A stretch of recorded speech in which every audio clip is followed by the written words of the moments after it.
Okay, welcome to Switch Your Sitch podcast with your host, Katie Turner. I am super pumped today and honoured that Sir Neil Perry, whose name is synonymous with fine food, customer-centric dining, the best restaurant Sydney has had over the last 3 decades, and also involved with making dining experiences on Qantas, who has joined me today and is going to share his journey, not just from when he started hospitality, but also how he's had to pivot his businesses in line with what COVID has done to many. So welcome, Neil Perry. I couldn't be happier to have you today. I know you said you've gone from one meeting to another. Yeah. It's been a bit of a meeting day today.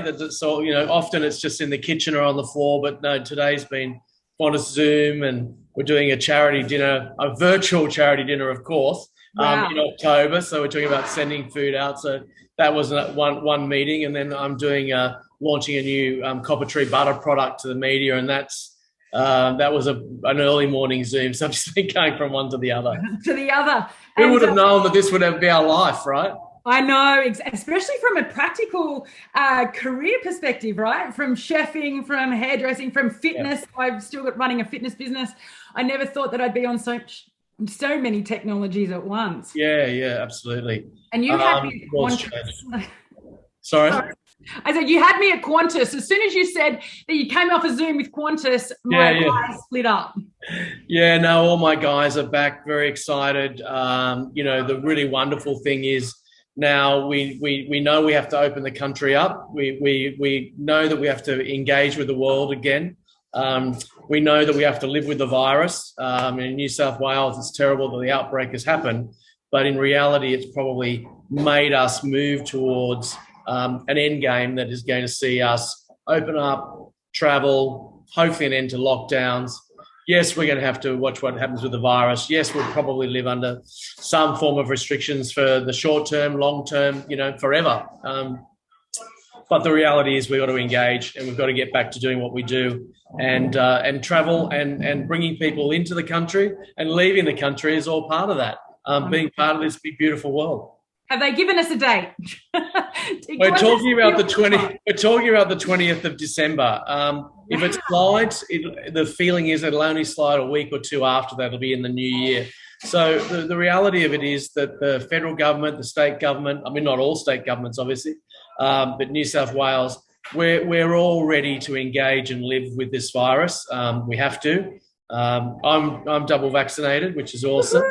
So yes, go out there, get vaccinated. Do that for yourself, your loved ones, your friends, your work colleagues, your customers, and importantly, for all that amazing frontline staff that have to work in hospitals, that, being vaccinated, really gives us a chance of not ending up there.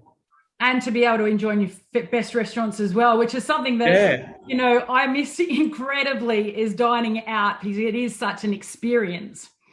So it's socialization, right? That's the most important things as humans. We love to socialize and be around each other, and we get energy and we get experience, and we experience love and friendship and all that sort of thing. And very often it's done around a meal or a glass of wine or at a bar, or a restaurant, or club. But to be able to do that again is going to be an incredible privilege. And I hope when people come back, we all sort of have this situation where we never take anything for granted ever again, because we've had our life turned upside down. And when we get to turn our life back on, it would be wonderful if we really appreciated everything that we get to do. I think that's so true, because taking those privileges away, really, even seeing family, becomes a privilege now, and reconnecting as a community. Yeah, look, my 15-year-old and 17-year-old, I mean, I've got a 27-year-old who works with me in the business, but my young 17-year-old who spent her 16th and 17th birthday in lockdown, so didn't get to see her friends in either of those, it's driving her crazy at school at the moment, because, again, they socialise, they go to school, they work hard. She's a terrific worker, studies, loves going to the gym, loves running, loves sport, loves working hard, but also, socialising and playing hard with her friends. And that she feels like her life's being stolen from her young life. And I've actually really noticed in the last 4 weeks there's definitely she's got a different mood, and her mental health is not great, and I'm working with her a lot on trying to improve that. But she's not isolated. There are many, many kids around the country who are New South Wales, Victoria particularly, who are going through this sort of, I'm the best part of my life is being stolen from me. I have no real responsibilities other than exams. I have a great network of friends that are most likely, a lot of them are going to be friends for life. And I can't see them and I can't be with them. And it's hard for everybody. I can't imagine being that age. Now I'm older. I don't want to go out very much at night either. So yeah. It becomes lunchtime get-togethers, but never at night. So yeah. Well, the only good thing is it's sort of curbing their underage drinking, I suppose. Yes. There's a few more brain cells. Are they bribing you for that bar behind you? Yeah, exactly. So let's take it right back. It's called Switch Your Sitch. And I remember the days my first job out of school was to work for a gentleman called Mark Polese, who was Beppe Polese's son, who opened a business called Mezza Luna. And Neil Perry, Tetsuya, Christine Mansfield, they were names that I aspired to, and I was a wait person, not a chef. And you set the standards for the last 3 decades of fine dining, and not only fine dining, but to me, my first experience at Rockpool when I was 19 was an experience. Like, that was what hospitality was. I felt $1 million. I didn't even realize the plate being put down in front of me. Like, it set the standard for me as a wait person. So why did you enter hospitality in the first place? Okay, I think I'd sort of always gravitated towards it. My mother and father were incredibly generous people. My dad loved cooking and food, produce. My mum was amazing at sort of, hospitality and graciousness within the home. And I'd always loved food, so I always was fascinated with restaurants. And it wasn't the first thing that I was going to do, but essentially I took a job, front of house, when I was 18, and looking to make money to go overseas, like many kids did at that stage. Back in 1975, so long time ago. And I pretty much did my first, night service, and I pretty much fell in love with it. So, I spent the next sort of 7 years of my life doing front of house, and then at 25, 26, I moved into the kitchen, and that sort of was where I stayed, obviously right up until now. But I think that helped me get a really good balance with my restaurants, so that I do understand the front and back of house, and I do kind of focus on the whole, giving of hospitality, not just the cooking part. Well, your career, it spans over 40 years, is it, maybe, give or take? Yeah. That's a long time for a chef. I know a lot of chefs that burn out. I've heard that their life insurance is more than any other industry, whether that's a tale or not. What do you think has kept you there and not the burnout or giving out? Well, I think I've done a lot of different things through that. I haven't just stayed in the one restaurant. I've opened many different things, and I've cooked in lots of different, I suppose, types or genres, and I've had lots of amazing staff that have worked for me who give me a lot of energy as well and keep me young. And I've never stopped wanting to get better and improve and continue to be involved with projects that excite me. And at the moment, Margaret is really exciting for me because it's in the suburbs. I'm back to the suburbs, out of the city for the first time since 1986 and 7 with Blue Water Grill at Bondi. And, I've got a plan down here. I'm still working with Qantas, obviously, after 25 years. It's thrilling because I love that airline and the people involved in it. I've got a bakery on the Boyle down here in Double Bay that I'll open early next year. Retirement. There's another thing that I'm working on. So one of the things that's given me, I suppose, the excitement here is that in this business here, it's the first restaurant that I've owned all by myself.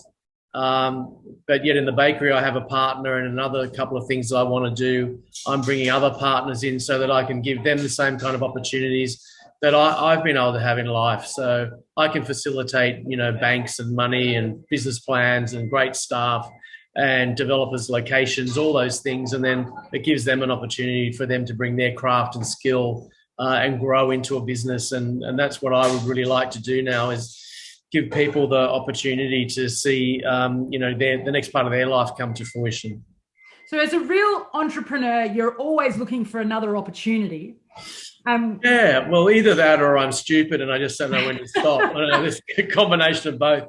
People tell me the same thing. I'm always looking for a new business or something that's going to excite me, because business does excite me, as does customer experience.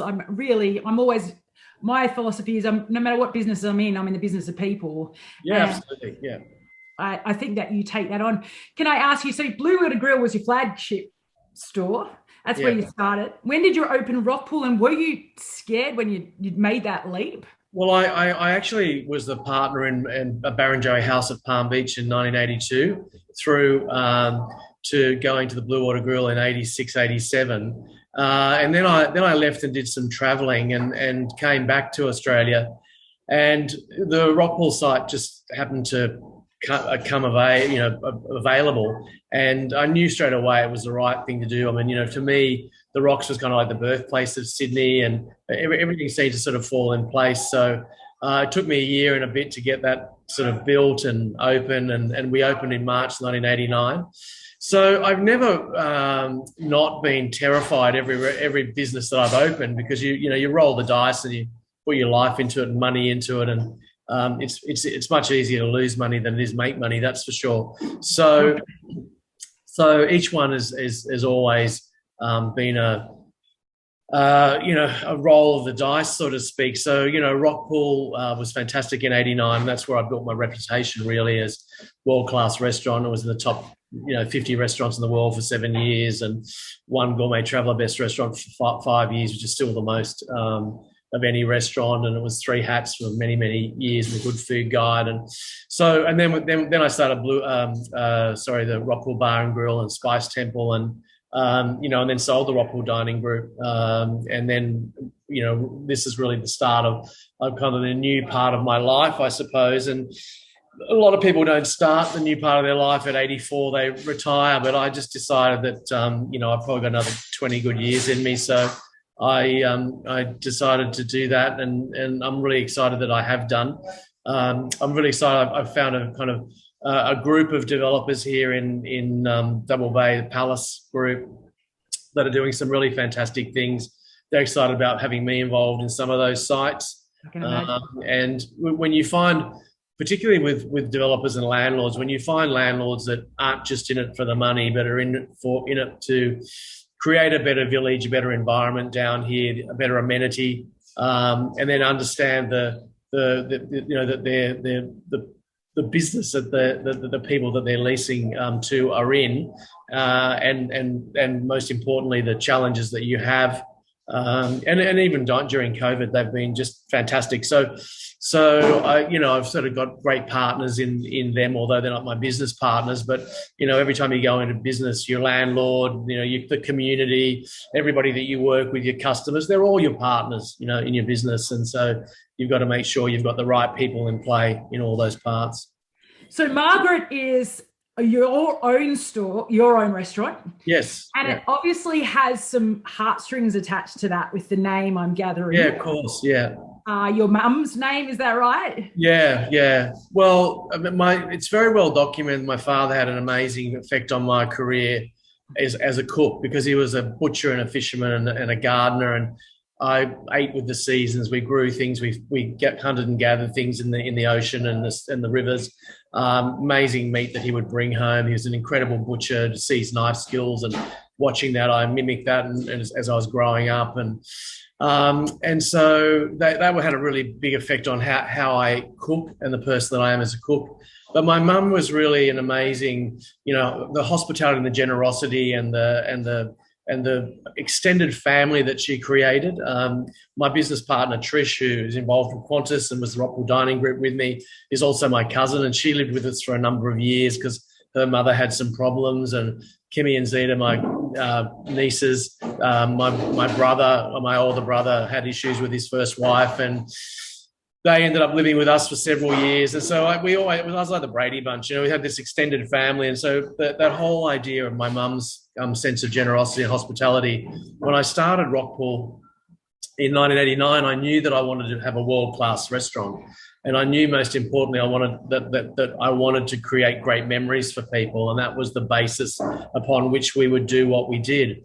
But I also knew I needed the ability to sort of articulate how we would get through that and create great memories. So that was where the care philosophy started. And that really started from my mum. And so that care philosophy has run through all of my businesses that I've had since 1989. So, it's about caring about our suppliers and making sure that they're the most important people, because without that amazing ingredients or that beautifully pressed linen or those incredible wines, we can't do what we do. About caring about the place that we're in. So we have to look after our restaurant and make sure that when it's 10 years old, it looks as beautiful as it did the day that we inhabited it. Caring about each other is a really important part of that, because our front of house and back of house working together as one team, looking after each other, making sure everything's ready is super important. And it's probably the most important part of how the restaurant runs. Caring about the environment. So we really make sure our footprint, our waste, our sustainability, our humane treatment to animals, our sustainable fishing, everything's in place so that we can leave a better planet than we found, and also caring about the community. So we've always raised money for people in the community that need help, that need a helping hand, that are less fortunate than us. And so all those things come together to make sure that we're in a great shape to care for our customers when they walk in the door, because all those things have to be in place. That's kind of like the mise en place of caring for the customers. Yes. You can't start with a dish, you have to actually build it. So the care philosophy is about building the right culture to make sure when the customer walks in the door. That really came from my mother. And so when I committed to this restaurant, I knew right away. And when I briefed the designers, I said to them, look, I'm going to name it after my mother, and this is all the reasons. And they completely understood what I wanted this restaurant to be. So it's just beautifully designed, but it's very much designed to purpose, to pay homage to her philosophy and for it to be part of the community here in Double Bay. I love that. My mum is the staple of my hospitality as well. I was brought up by a single mother who loved food, as I do. Awesome. And, didn't have much money, but it was always about the experience when we went out for different restaurants, eating sushi at the age of 10, and people didn't understand that back then. So I love that you've called him. By the way, my mum says hello and she loves you as well. Oh, great. I'll give you that little snippet. Yeah. So is that part of the reason you decided to go with Qantas? Like, obviously you have to be quite wary about where you're going to put your name and who you're going to affiliate with. And Qantas is that customer centric. So, I think, if you look back to 1996 when we first got involved, 1997 when we started flying, the reality of being asked at Qantas to do what we did was amazing. But one of the things, Jeff Dixon was the commercial officer then, just before he took over the reins from James Strong as the CEO. He and I are great friends, and we weren't at the stage. We just met each other, and he sort of gave me a long list of things that he would love me to do within the airline, or essentially, no. What happened was they asked me to be involved in sort of traditional sense of guest chef, very much like Matt would be at Singapore Airlines. There's nothing wrong with that, but there's a panel of chefs and you give a few dishes a year. And I sort of said to them, look, I've got a great brand. You've got a great brand. We don't really need to get together and do something that's not really delivering the brand promise that either of us can bring to this situation. And I sort of got a phone call, and Jeff was on the end of the line about 3 or 4 days after I'd spoken to their guys about that. And he said, look, what would it take for you to be involved? Because I'd really like you to do it. I've heard you talk about customer service, and I've heard you talk about things that we need to do to get to get it right for the Olympics. And I said, well, look, I think that I need to take control of all of it. So I don't want to write part of the menu. I want to write all of the menu. And I'd really like to be involved in the service. And then it came time down the track that we were involved in the wine and drink as well. So he said, let's do it. And we did. So I write the entire first class menu, the entire business class menu, the domestic business class menu, the lounge menus, first and business class lounge menus. And so it really has been an incredible partnership. And I think if I could say, well, I was so proud first to be asked, because to me, you know, I was born in 1957, so Qantas was like the most iconic Australian thing. You know, it's like Uluru. I mean, there's the Harbour Bridge, there's Uluru, and the Opera House, and there's Qantas. I mean, that's Australia. Kangaroo. So to be asked was like being asked to play, you know, for the Wallabies, to be asked to pull on the number 10 jersey. So I was incredibly proud, and to be able to hold that jersey for 25 years and still be instrumental in everything that we're doing there has been a really wonderful part of my life. And I feel incredibly privileged and honoured that I've been able to do things in that airline, and they've allowed me to. And I think one of the great things about Qantas and each of the subsequent management teams that I've worked with, they're really fantastic at taking advice, and they really take that on board. Lots of corporates ask for advice and then they do the opposite, or you just bash your head up against. And I've been involved with some corporates that have done that, and you kind of go, I just can't get anywhere here, so I can't make a difference. Yes. But with Qantas, we've been able to, and that's through that great partnership and relationship. And, you know, the things that I love about Qantas and the things that I love about the management team led by Alan and you know, Jeff before, whatever, they really always wore their heart on their sleeve. They've always been a very, very good corporate citizen. I mean, you look at the stance and the lead they took through marriage equality, which is a human rights issue, which was so fantastic. And the Australian public overwhelmingly wanted that to happen. And now you look at, I don't know if you've seen the ad, but, you know, you saw the government ads for vaccine take-up, which were so lame. And it cost a fortune. I mean, I love Nick Coatsworth, but that ad with the 2 shots, you just want to shoot yourself when you see that. But you see the Qantas ad, and it's emotional but emotive at the same time. It's telling you why. You know, those incredible, you know, the family. I want you to go to Disneyland like I did, you know, to the family. A loved one, you know, going to see his daughter that has been separated. A couple, multi-race couple that want to get married in Singapore. Yeah. And, you know, the call to arms about what it allows you to do. And it was one of the things that jab in the arm was great from the industry. The hospitality industry. It was about sort of getting back into hospitality and us getting back to work. And we've got to tell those messages. And I just think the government sometimes is so lame. And I'm always so proud of Qantas because it always takes a very strong corporate lead on all of these issues. You know, reconciliation is such an important thing. And Qantas takes such an amazing leap forward on that one. You know, very innovative and very emotive. Like, I think there's a few ads there that I've seen that I have started to cry. Oh, you know, always. I'm hopeless with the Qantas ads. I'm always bloody, you know, tears rolling down my eyes. I hope they throw you a few Qantas frequent flyer points with that as well, Neil. No, I don't need any. I look, you know, I'm really passionate about Qantas. When I talk about them, I talk about we, because I've been involved for so long and I've done so much work with them, and I've had such a great relationship with everyone from cabin crew right through to the